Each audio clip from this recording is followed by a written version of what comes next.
Hello, তুই তোর বাবাকে গরুর রচনাটা বলে শোনাতো। স্যার, গরুর রচনা বলছি স্যার। স্যার, গরু হলো একটা গৃহপালিত পশু।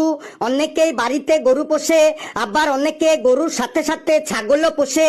এই ছাগলের 4টে পা আছে, ছোট ছোট পেয়ারা পাতার মতো দুটো কান আছে, পুচকে পড়া একটা লেজ আছে, আর গুলির মতো দুটো চোখ আছে। ছাগলের সারা গায়ে পাপোশের মতো লোমে ভর্তি থাকে। কোনো কোনো ছাগলের আবার দাড়ি আছে, আবার কোনো কোনো ছাগল মাকুন্ডে পড়া, মানে দাড়ি নেই। ছাগল নানা কালারের হয়, যেমন কালো, সাদা, ব্রাউন। আবার কোনো কোনো ছাগল বাই কালারেরও হয়।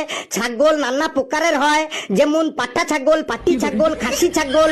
এই খাসি ছাগল আবার যখন দোকানে কাটা হয় তখন তার নাম চেঞ্জ হয়ে যায় মাটন।